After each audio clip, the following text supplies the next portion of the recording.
Économie.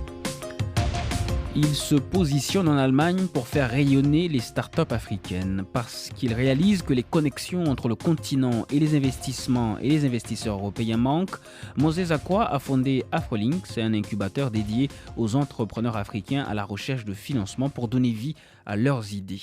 En presque un an d'existence, la plateforme du jeune Ghanéen a déjà contribué au développement de 10 startups, dont 7 aujourd'hui pleinement opérationnelles. À Berlin, le reportage d'Amy Elliott. Nous sommes à l'université de management de Berlin. C'est ici que Moses Akwa a rendez-vous avec de jeunes entrepreneurs africains en face à face lorsqu'ils vivent dans la capitale allemande ou sur Skype lorsqu'ils sont sur le continent. L'ex-développeur ghanéen devenu coach leur apporte son expérience tous azimuts, apprendre à présenter un projet, recruter un designer, créer un site internet, des savoir-faire pour rendre des idées viables et attirer des investisseurs.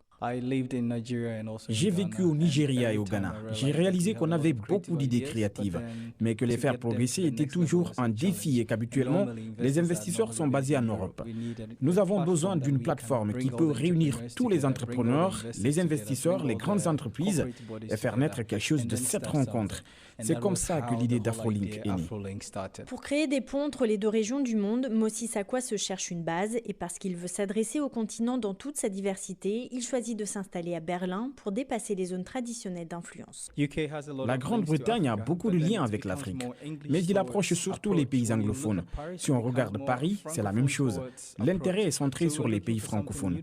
On cherchait un endroit neutre, mais aussi un endroit où la scène start-up et de l'entrepreneuriat était dynamique. C'est pour cela qu'on a choisi Berlin. Moses réussit à convaincre les investisseurs et lève près de 15 000 € de fonds, de quoi aider les startups prometteuses à progresser, mais aussi de lancer la première conférence Afrolink. Il y invite entrepreneurs africains et investisseurs européens pour multiplier les connexions. C'est là qu'il a fait connaître Doukani, une plateforme qui répertorie les commerces situés dans différentes villes du monde, une sorte de réseau global de détaillants incluant l'Afrique. C'est une plateforme qui est reconnue où les gens font du commerce. Les fondateurs ont même été sélectionnés pour participer à un programme d'accélérateur d'entreprise au Nigeria. Ils font partie des Success Stories. Une success story dont la valeur a été multipliée par 5 en moins d'un an. Moses Akwa veut croire au potentiel des nouvelles technologies sur le continent, la solution selon lui pour donner plus de visibilité aux projets qui naissent en Afrique. Moi, je crois qu'il faut choisir des technologies appropriées. Cela peut passer par quelque chose de très simple, WhatsApp ou un SMS, pour faire connaître son produit aux gens et faire progresser son entreprise. Je crois vraiment au futur de l'entrepreneuriat en Afrique.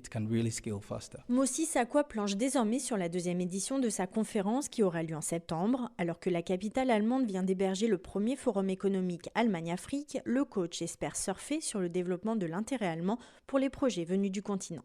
Amy Elliott, BBC Afrique, Berlin.